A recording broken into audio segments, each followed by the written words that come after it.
All right, on this Gun Talk Hunt, we're talking spam, bears, and Vortex optics. Hey, I'm KJ, dedicated lifelong hunter here. If you got an interest in all things hunting, you're in the right spot. Whether chasing quail across the plains of Oklahoma or in pursuit of elk in the backcountry of British Columbia, you'll always find me on the hunt. This episode is brought to you by Ruger Firearms and Range Ready Studios. All right, welcome in all you Gun Talk hunters. I'm your host, KJ, and welcome into another episode of Gun Talk Hunt. Now, we have been on a kick of, for our guest, we have AI, the beautiful world of AI. We're embracing it, we're taking it in, and we're going to use it to our benefit. But we've got Mark Boardman of Vortex Optics on the phone with us and on video with us. And I have AI write out a little poem. And so I'm going to share that poem right now. It's Mark Boardman and Vortex Glass. Through the hills they watch deer pass. With stealth and skill, he makes his way, spot and stalk at the break of day. Through Vortex scope, so crisp, so bright, a buck steps forward in morning light. Patiently steady, breath held tight, one clean shot, down goes the fight. Back at camp, the fire glows, a hunter's tale, the legend grows. No fresh steak, no need to pout. Crack the spam, to the feast is out. With meat and memories, stories flow under stars that gleam and glow. Mark and Vortex Optics, sharp and true. Through the wilds, they chase the view. All right, thank you, AI. No, I'm not crying. You're crying. I'm not. You're crying. You stop it. That was beautiful. That is. Right? I have not fully embraced the AI. I've dabbled a bit. I find it absolutely incredible and frightening at the same time. And that was that was insane. Dude, while I was talking to you and going, oh man, because I like the spam wall that you guys have is amazing. That's one of my favorite things in the studio. I remember to this day, I tell everybody about it. I'm like, dude, I did not know they made that many versions of spam. Never. Yeah, I mean, the world is your oyster when it comes to spam these days. And I mean, how many keywords did you enter into that to make it spit out that just lovely, lovely poem? This is funny because all I did, the prompt I wrote was write a short poem about Mark Boardman and Vortex Optics, include a spot and stalk deer hunt and spammed canned meat. So and it spit that out, and it's a gem. I'll send it to you afterwards. AI was like, yeah, I got it. I got this. That's done. But anyway, man, welcome into the show. I'm happy to have you on. Man, it's always great to see you and always great to jump on and yeah, pumped to be here, man. Thank you. And so we are days out from a huge launch for you guys. And I do want to start off, and I know everybody's like, get to the hunting stories, but this is going to lead to many hunting stories that guys are going to talk about for years. You guys sent to us a Vortex Viper shotgun enclosed micro red dot. You pull the thing out of the box, and the opportunities for this thing are endless. They are endless. And I don't know if you guys designed it that way. I'm sure you had a feeling that it would go off like gangbusters. But this little micro red dot, the first thing we thought of was lever guns. And there's not a mention of lever guns on this freaking site. So what have been your experiences with this thing so far? Man, about to be a lot more because you're going to see it on my shotgun this spring. Guaranteed, hands down, KJ. I mean, this thing, it was purpose built for the shotgun platform. I mean, yeah. I know I have pretty much everybody I know, a lot of folks out there, red dots have become, I'll say, similar to what they've done with pistols, for a lot of folks, the norm, not the exception, right? But some challenges to overcome at times as well, depending on your mounting height and things like that. You might not be getting that cheek weld that you either like or you're more familiar with or you're more comfortable with. I know on the system I'm running right now, it works great. I've killed a lot of birds with it, but my head is a little bit more upright. And with this universal mounting system, just the form factor, the design, this mount that we'll get into because that's a key component of this thing. It gets the dot super low. I mean, it's almost like running a front bead. I mean, it is. I've got it on a super Benelli Vinci right here, and it is about as low as you can get it. Like there's no it's basically sitting on your gun. Right. Is the best way I could describe it. Like you said, it's got a fully enclosed emitter. It's got 10-minute auto shut off. It's motion activated. So even, if you set your gun down for 10 minutes and it shuts off the second you pick your shotgun up or your rifle, like you talked about a second ago, it's going to turn back on for you. It's going to go back to its last setting. All the things that you want a red dot to do, this is going to do. But like I said, it's purpose built for the shotgun, and it's going to work optimally with the shotgun. Right. And a few other things as well. Right. And so you start talking about, well, what makes it different? Well, the low, just being so low to the gun is a big change, because usually, like, to get something like this on a shotgun, you're typically having to do a plate mount or something like that, or on top of a rail. And you don't have that. You've eliminated that. And so you're sitting so close to your natural point of aim that you don't have to make adjustments to your shooting position. So it's a more natural shooting position. What's also awesome about it, 7 different reticles that you have to choose from, which that's cool. I mean, shooter's choice there, literally. Yeah, so there's 2 models. You've got just your traditional dot, right? It's going to be a 3 MOA dot. That's going to retail for right about $299. Okay. And then you have the multi-reticle version. That's going to have, you can have that 3 MOA dot. You can have like a 32 MOA semicircle, if you will. Also a 65 MOA option. Right. And then any combination thereof. You could have the dot and the 32 MOA circle. You could have the dot and the 65. You could have both circles in the dot. Like I said, whatever you find works optimal for your style of shooting, what you're doing, really just personal preference, you're going to be able to find that in that dot. Well, and what's really nice about this too is that you have put the the selector buttons on top of the optic. So you don't have to kind of feel around, and they're large, and there's only 2 of them. So that's a beautiful thing right there. And it's very easy to operate and find your way around that optic, because I know if you're sitting there and you're turkey hunting and you want to increase or decrease the brightness level, like sometimes you're fiddling with the gun. You want to keep that gun on the same plane. You don't want to have to rotate it to put your hand around. You just wrap your hand around it and it's right on top. Yeah, like you said, I mean, the buttons are they're large. You can find them. You can find them even with gloves on. It's it's like they're streamlined and flush, but they're raised up enough that you can still have that tactile approach to finding them.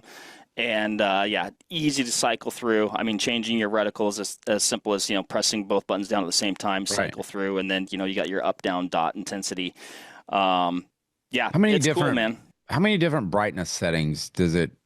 And I think it's like a 50,000 hour battery life on setting 5. I think, is that what I read correctly? That sounds about right. I know it's a lot.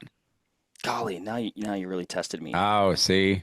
I'm making him think now, which is hard. Which I love to do. I like to make people think.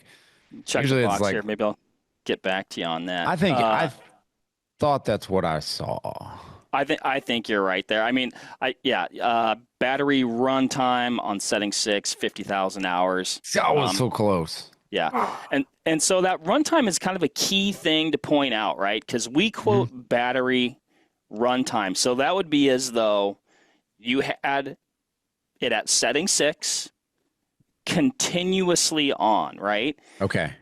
Where you'll see sometimes battery life quoted, and it'll be, and so we quote battery runtime. So that'd be like a delineation. Sometimes you'll see battery life quoted on maybe other dots that we share the marketplace with. Okay. Slightly more, can be a slightly more ambiguous number because it's like, is it the Ottawa? You're right. So this is just like straight run time. So it's like, what you're going to get. Like, Oh, okay. That's it's good not, to know. it's not accounting for like, oh, well, you turned it off or sat in your safe for 3 months and you didn't Right. use it and things like that. So So I have a question for you. Would you put this on a wing shooting shotgun? Wing shooting, So not turkeys. We're talking wing shooting here. So I haven't personally. I know folks that have and have found great success with it. The folks that I know that have done it said it did take some getting used to. Like it kind of changed Yeah. the way they shot their shotgun. But once they got it down, they loved it. So I've talked to a couple folks that have tried it, and they're like, "Yeah, I think I'm going to go back to a front beat. I'm gonna have this on my turkey rig, Right. my competition gun, whatever like that." But so you're going to see both. I'm anxious to try it for both. Yeah. I'd like it for both just because I'm lazy and I just want to put this on my kind of general It'd be all-purpose easy. shotgun and leave it there and Yeah. just do everything with it. Well, and I think you can do that. And that's what I set up here, and we went out and shot it yesterday, and it's dialed in, it's bright, it's everything you'd look for. And we shot some clays with it, or some of the Caldwell clay copter stuff, which is really cool, but it does take some getting used to. But I'm kind of like you, is I'd rather just put it on a shotgun and if I know how to shoot it and I take my time and really learn it, like the transition between seasons would be negligible. Like it'd be easy to do. Yeah, like the person that I talked to just a few days ago was like, yeah, he's like, it's going to take 50 to 100 birds for you to get used to it. And I was like, Yeah. oh, okay. I mean, take it on an Argentinian dove hunt, and you'll be dialed in no time. Yeah, no joke. Yeah, you'd get all the practice with and the feathers. Yeah, but no, huh? This is one of those new launches that I was really excited about when I first saw it. And talk about the mounting system, because I think we really need to hit on that. I mean, we talk about how low it sits. How are you guys able to do that? What are you guys doing different there?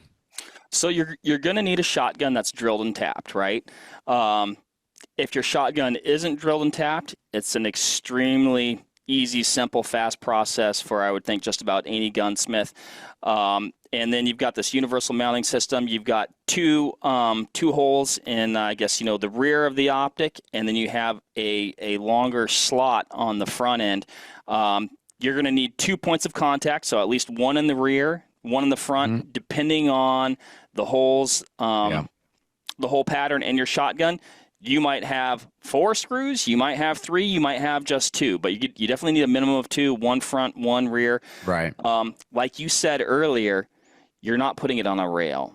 There's no plate, so you've alleviated some of those things. This mount is integrated into the sight. That's what gets it so darn low. And for anybody that's maybe thought about putting a red dot on their shotgun, but was like, the head placement, that was kind of a sticking point. I just didn't like it how it felt. Man, I would suggest you give one of these a shot, and I think you'll be really pleased with it. And you guys have on the rails of the mounting plate, you guys have slots to reduce and glare. I'm assuming that's what that is, or does it just look cool? All the cuts. Oh yeah, I think it's just just to give purchase. Yeah, maybe All right. there's a glare application to that. I mean, let's say that because it sounds fancy. It does sound cool. I'm going to go talk to the product development team as soon as we get done Hey here. guys, have we thought about this? It's got a large viewing window. It's got a large window, aspherical lens, flat field of view. Just a killer dot. Yeah. And I know we're pumped about it. Everybody here is like, we're always anxious to get turkey season going. And I think this year in particular, people are anxious because they want to get out with these things. Yeah. I mean, how is the hunting right around Barneveld? Oh, it's terrible. Yeah. No, yes, it is. It is. It's just like the deer hunting in Oklahoma. It's not, don't go there. Don't even look it up. You'll be disappointed about the prices. That's for sure. Not worth your time. No, I mean, we're blessed in Wisconsin. We're in a really in a solid turkey state, which is a good thing. we're seeing some declines in some Yeah. regions of the U.S. Actually, we've got some content coming out that addresses that, and some interesting research that's being done, stuff for people to think about. But at least right now, yeah, Wisconsin is, They're we're in a flush good right spot with now. our birds. Yeah. They're flush with birds and hunters, so don't progress any further. All right. Hey, we're going to jump in here from a word from our sponsors. But on the other side of this, I want to talk to Mark about the fall that he just had. And there's some bear hunting on the other side of this. So stick with us. We'll be right back. All right, hunters, let's talk about a rifle so precise it makes your buddy's lucky shot look even luckier. The Ruger Precision Rimfire, or as the cool kids call it, the RPR. This beast has a heavy contour barrel, a Ruger Precision Rifle muzzle brake to tame recoil like a well-trained hunting dog, and an adjustable trigger that's smoother than your best pickup line at the bar. Need versatility? The multi-mag interface lets you run mags from AICS to Magpul style, so you can stop hoarding magazines like a doomsday prepper. Plus, with a fully adjustable buttstock, this rifle fits you better than your favorite pair of hunting boots. Bottom line, if you want long-range accuracy, smooth operation, and durability built into one serious rifle, get yourself an RPR. It's time to prepare for the shot of a lifetime. Whether you're a seasoned hunter or new to the sport, preparation is key. I preach it all the time. At Range Ready Studios, we offer the training you need to make that shot of a lifetime. Chris Serino is on staff, and he has a host of instructors on hand to provide personalized trainings in state-of-the-art facilities and practical exercises that build your confidence and skills. From precision marksmanship to quick target acquisition, we've got you covered. Don't leave your success to chance. Visit rangereadystudios.com to learn more. Hunters, shooters, and anyone who loves a quieter shot, listen up. The Banish 30 Gold V2 from Silencer Central is here to redefine what a premium suppressor should be. This bad boy is lightweight, just 13 ounces, thanks to his titanium alloy build, so your rifle stays nimble, whether you're tracking elk in the Rockies or hogs down south. It's quiet, too, dropping sound levels by a whopping 36 decibels with its 11 baffle system. That means more hunting, less ringing ears. Plus, it's user serviceable and easy to clean with quick detach mounting, so you are always range or field ready. If you're serious about suppression, the Banish 30 Gold V2 is yours to go. Grab yours at Silencer Central. All right, we're back with Mark Boardman of Vortex Optics. And man, it's got to be awesome working at Vortex. I mean, you guys do a great job, and you guys really, really, I feel like you guys more than a lot. Like, I mean, Sean Skipper over at Loophole, like he's kind of a same cut of the cloth as you guys. Like, you guys really get out and you hunt. And I kind of want to talk to you about that. Is how are you able to, because it'd be hard to get anything done with all the great gear that you guys have, not to be an optic snob. Like, you guys just are on the cutting edge, and your guys are out in the field so much. How do you balance work and play? Oh boy. Yeah, the eternal struggle, right? Like you said, number one, we're super fortunate here. I mean, just the people, the culture, being able to work on products that everybody's so passionate about. Oh, yeah. I mean, it really makes it not work at all. I mean, whether you're on the product development team, on the marketing team, sales team, all the amazing teams that we have here at Vortex, there is a large constituent of folks that are passionate about hunting, the outdoors, shooting, competitive shooting. I mean, in fact, every discipline of competitive shooting, you'll find somebody that's into it here at Vortex, from F-class to multi-gun to USPSA stuff, right? And so, like you said, yeah, we do get a lot done because we're so excited about working on these projects. I would be lying if I said there weren't just side discussions about, generally it's hunting or shooting. So it really, and at the end of the day, it does apply. Right. Well, but in the end, like, I mean, it's all work. I mean, because it's testing of the product, it's getting stuff out there that you take pride in. And I know that that's a common occurrence across the industry. But you guys just kind of are a different breed up in there in Wisconsin. Like you guys, I mean, if you have ever been to the Vortex offices and they have a beautiful showroom and like their offices are like basically on the showroom. Like you've got people working in the background and it's a fascinating facility. But like I would have a hard time because of the walking track, the big walking track out in the front of the office, like it looks like prime deer hunting. I mean, I would have a hard time not sitting there just glassing constantly. Again, I'd be lying if I told you that doesn't happen occasionally. But yeah, no, it's pretty neat here, and like you hit the nail on the head. I mean, we're just super lucky to be so close to, Yeah. such great country and great people here, and the culture is amazing, and we are a very customer first country, or Yep. company, I should say. Yeah. Hopefully a country, right? Yeah. But Soon. You guys and seem like you're taking over the world.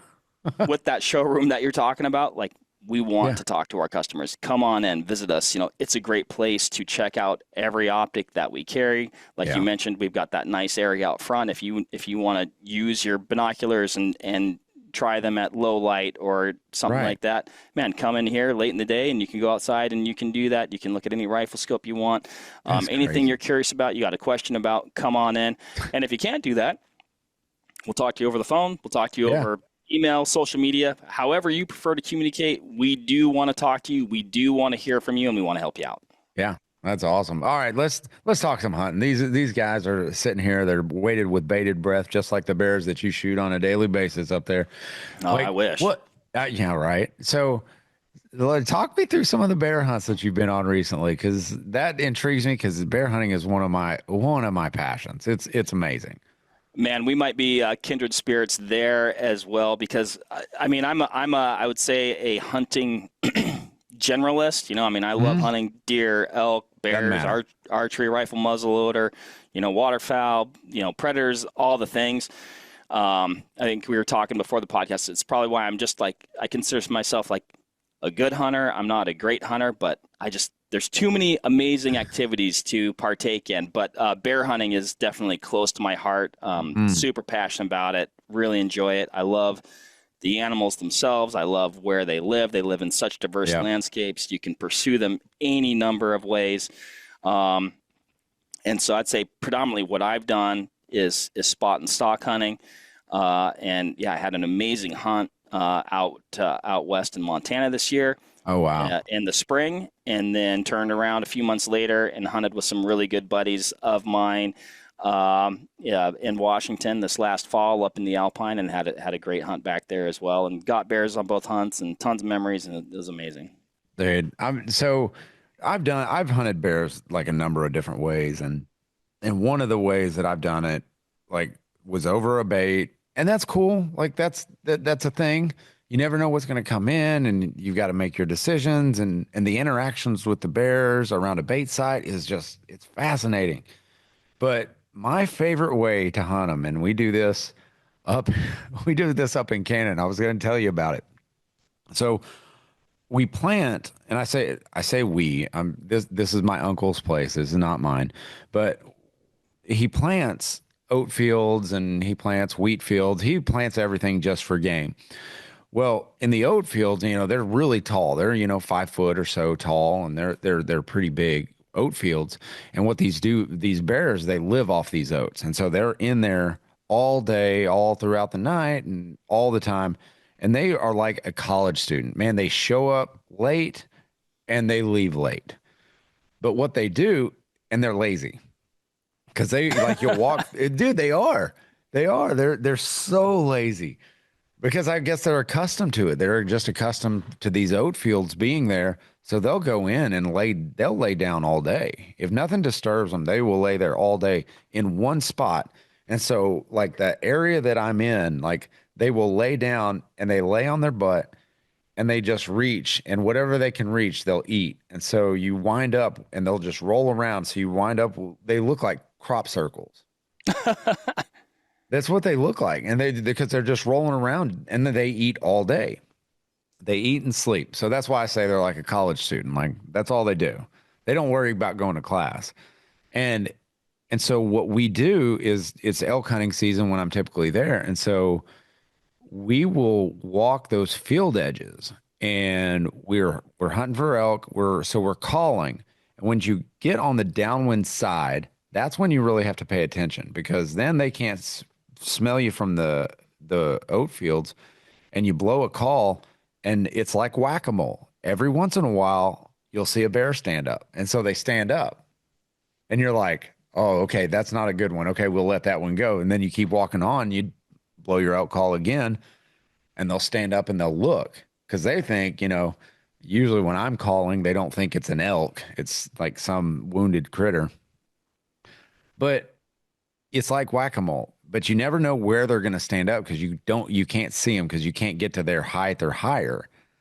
So I've had them stand up within like 10 feet of me and Oh my go, gosh. holy crap. Like, and so what happens is when you see the bear that you want, you blow your out call again. And if he stands up, you put one right in the chest and he's done.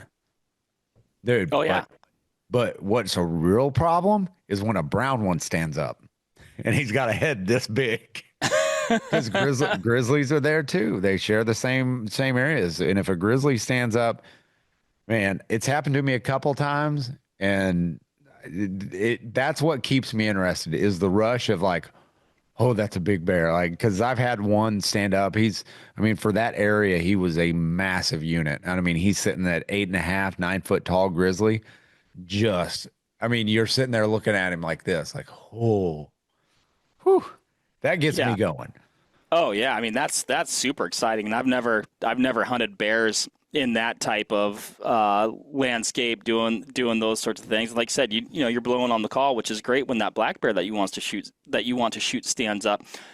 The grizzly, that's a different story. And also now you've blown the call. Exactly. So now he knows where you're at.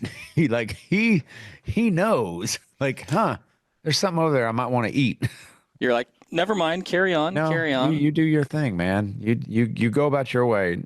Man, I'm telling you, like every time I go up there, and it's far north, British Columbia. Every time I go up there, I'm amazed at how many bears and how many grizzlies I see on a daily basis. And they've outlawed the hunting of them there, which is horrible. If Trudeau does leave and he gets out of there, I'm telling you, like, it should be game on because I see 1 to 2 different bears every day, like when I'm up there, and that's grizzly bears, and that's just awful.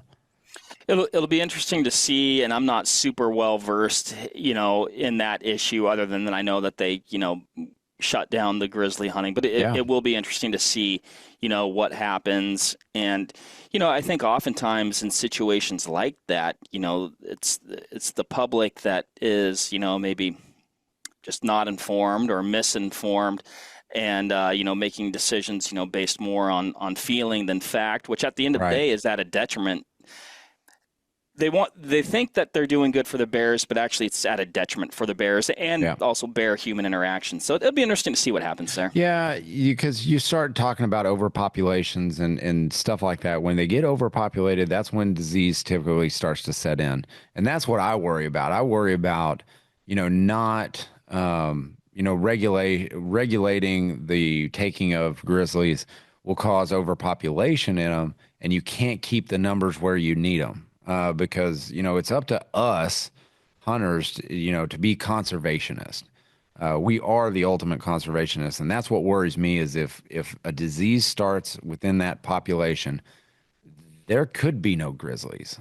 So I don't know. It's going to be interesting to see, but man, so how are you spotting? Are you glassing hillsides and then putting a stock on them when you're in like Montana or Washington? Because it seems like Washington would be a lot more difficult because it seems a lot more wooded. So it certainly can be. And you can find bears, I think in both states, you can find them in the low country and you can find them in the high country. Where I've predominantly hunted them is up higher in both states where you are. You're getting to a high point, you're getting to a glassing knob. and glassing across valleys, finding openings, trying to find that lush green grass that's Yeah. the newest stuff. Oftentimes if you can, you're following in the spring, right at that snow line, Yeah. and just trying to find those pockets where the bears have everything that they need, food, water, cover, and then Yeah. also easy access to food where they can just kind of pop in and out. So this last hunt, I mean, was a perfect example of that. Probably one of the most crazier days of bear hunting that I've had. A buddy of mine and I got out in the afternoon. It was the day one of the hunt, and essentially in my mind, I was like, okay, let's get up here. And he was more familiar with the country than I was, and we're like, okay, let's get up here. And in my mind, I'm like, I'm going to try and find a bear likely for tomorrow. Find a bear. We can find him feeding out maybe in an opening somewhere, and then hike down, hike back up, and get up there, maybe even sometime in the afternoon, and hopefully, catch him coming out again. Yeah.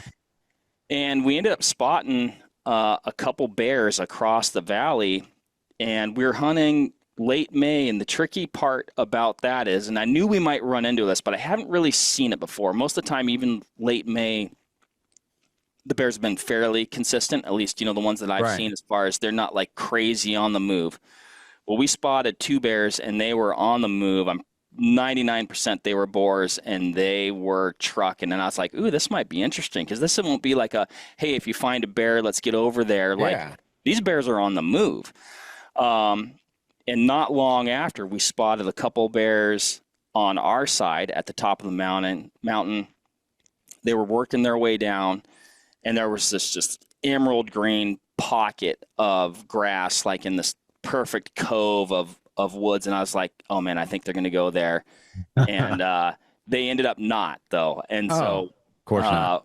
we caught them again on a different part of the hill, and knew that we were going to have to make a move, and kicked it in high gear. We probably covered close to a mile, miraculously caught back up to him, and it got, I think I was about 330 yards away, popped out into an opening, and made a good shot, and down he went into some very, very thick brush. Of course, like they always do. They never fall right next to the road where you can just drive your truck up easy and do it there. Like, never.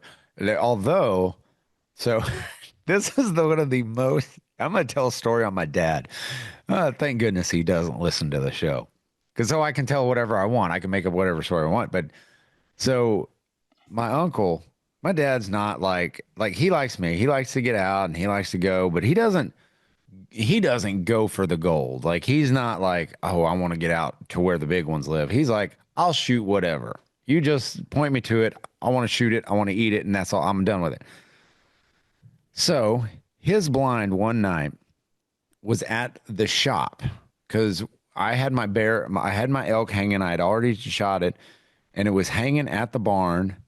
And this is like a diesel mechanics yard. Like, it's like big. It's a big barn, and we just have a elk hanging out in the front. And so a bear had drug the hide off, because I had the hide sitting there, and a bear had drug the hide off. Well, my uncle says, you know what you ought to do is you ought to go sit in that John Deere tractor over there with the door open, and you just sit there and wait for that bear to come back. Well, sure enough, he does this. Again, I'm like, that's never going to work. And so I get done with the evening hunt, because I hadn't seen anything. So I was going to go pick him up. Well, I'm on the four-wheeler, and the sun's just about to go down, and I hear kaboom. And I'm like, oh, cool, he shot. And I'm pulling up, and there is a bear 5 feet from the door of the John Deere tractor. And I'm like, oh, this is going to be a story. And he said he had the door open, and he said it was last light, and there was a bear that walked in and then walked out, and then there was this bear that he had shot came over, and he said it gave him a look like, hey, I see you there, but I want to make sure if I know I'm seeing it correctly, so I'm going to get a closer look. This bear goes, this is according to my father, he sits there and walks up and walks up and he puts his front paws on the steps of the John Deere tractor, and that's when he shot him. Oh my! He was trying to climb in. He shot him with out of a John Deere tractor. I asked him, I was like, "Hey, is this considered shooting a bear from a moving vehicle?" Like, are you in violation of some game laws right here? He goes, I didn't even have the keys on me. So I guess not. That's just an expensive blind in my book. Heck yeah, it is. But hey, I guess you can shoot them and load them up right there. I mean, they don't go far. I've been doing it all wrong.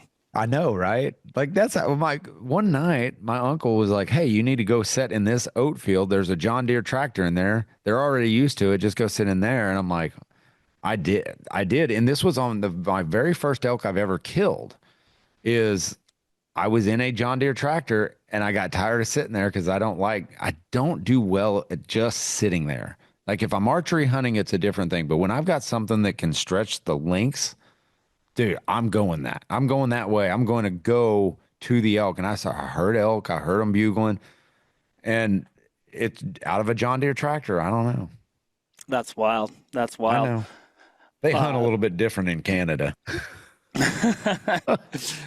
That spring bear hunt that I was just telling you about, though, KJ, the other interesting thing was that bear, we shot him, and I was confident it was a good hit, but he went down to that thick stuff, and we're like, let's give him some time. And then about 10 minutes later, another mature bear started working its way up the valley. And so, like I said, I had my buddy with me, so he killed that bear. And then in the matter of a couple hours, we had two mature bears down in the same valley, and day one of our 5-day hunt, we were going fishing. Oh yeah, turned into a fishing trip. But it was an incredibly exciting night of hunting. And then conversely, my Washington hunt, I was hunting with my good buddy Joey Pyburn. He's actually one of the co-hosts of Outdoor Line Radio in downtown Seattle. Really good hunting, fishing show. They cover a lot of like salmon, trout, steelhead stuff. But we've become really, really good friends over the years. One of my best friends. And so, we hunted up in the Alpine with one of his buddies, Zach, who's now a friend of mine. And it was just, the country up there in the Alpine of Western Washington is some of the most stunning stuff I've ever been in. Really? We saw more mountain goats than we did bears. And finally got on a bear the last morning and put the stock on him, and really got to where it was like it'd be the last spot where we were going to be able to see him before we probably lost sight of him for a couple hours if we're going to try and move up and get closer. Wherein if we would have done that and he was still out there, which would have been a big rest because it was in the morning and he was probably going back to bed and not that long. And we're like, you know what? If we're going to shoot him, we got to shoot him from here, which actually happened to be 780 yards. And so, but I tell you what, I'd been shooting my, customized Tika 300 short mag a heck of a lot. I knew I had it doped absolutely perfectly. There wasn't a breath of wind in the air. We were able to get to a rock solid shooting position. Like the stars were aligned for executing a shot like that. Yeah, I'm glad you said that because I've been having a lot more conversations around the whole long range hunting thing and what is long range and all this good stuff. But you said a key phrase in there that I have been shooting out to distance a lot. Like you have been doing that. So you were tuned up. The rifle was trued. Everything was right. Because if not, you're smart enough to where you just go, all right, we got to think of something else. Because if the wind starts to kick up, that's the hardest thing for me to judge, and especially shooting across big terrain. Oh yeah, for sure. The wind it's that unknown variable it's just more difficult to account for. And we were lucky that we had perfect conditions that day. And you might get folks that go, well, that's not hunting, that's shooting. I can tell you, this hunt was one of the absolute toughest hunts I've ever been on in the most rugged country I've ever been in. I was spooked a handful of times in it. And we're talking the morning of day 5 of a 5-day hunt. We had hunted our tails off, but we had the tools that we'd practiced with to capitalize on the scenario we were presented. Well, and you guys have like what's beautiful about it is you're kind of in a similar situation that I am, that I have great teachers around me. Like Chris Sereno is right across the hall and I can have him come out and watch me. Hey, what am I doing wrong? How can I improve? And you've got a laundry list of instructors out there with you guys. I mean, that's got to be awesome. And real quick, I mean, we're kind of wrapping up and we're kind of getting down to the final throes of the podcast, but talk a little bit about the instruction out at Vortex. Oh man, I mean, we are it's absolutely amazing. We have our Vortex Edge facility, so that's our training facility that we have here. We hold classes there that are open to the public, so a person can register for a class, whether it's, pistol, carbine, long range. And yeah, the team of instructors we have here on site in-house. I mean, these guys eat, sleep, breathe shooting and the techniques that they practice and that they teach, and they know their stuff. And we're just super blessed to have them here. And I'm, personally, I get to pick their brains and go down there if I have a question or practice with them. And, it's pretty neat. And it's also neat that, anybody, if you want, you can sign up for one of those classes. And that's what's cool about it. And I think I was like one of the first classes to go through the intro to long range class, which that was awesome. I'm telling you, like it really kind of wet your feet and gave you a good taste of what you can expect from Vortex Edge. And you guys are absolutely killing it, man. You guys seem to be taking over the world. We're just trying to serve our customers the best way that we can, and that's our philosophy. And whether it's the products or the Vortex Edge facility where we're able to help train folks up, like one class that we offer there is called our Hunter Marksmanship class, which kind of it's like bridges, long range, and general hunting scenarios. Extremely handy. And I'd say even if you're an experienced hunter, I'd recommend a person take that for sure. You'll learn something. I'm telling you, you can take the same classes over and over once a year. Just take it. You're going to pick something up and you're going to ungroove all those bad habits that you've fallen into. Yep. So it's pretty neat around here. Like I said, we're fortunate and we're passionate about it. And, we're all lucky that we work in an industry that we are generally interested in, we care about, and there's, a brotherhood with it as well. And I don't care if you're male or female, I'm just going to call it a brotherhood. Hey, we don't care. We all have something. When you hunt and shoot, you instantly have commonalities that I think are oftentimes a little bit stronger than even other pursuits. Oh, yeah. You're 100% right. Well, man, I really do appreciate it. You absolutely are killing it, and I really appreciate your time, Mark. No, you guys as well. Thanks for having me on, and keep up the good work, and we'll probably see you out there in the field here at some point. Oh, I can't wait, dude. All right, Gun Talk hunters, you know the drill. Keep those muzzles pointed in a safe direction, and always be on the hunt.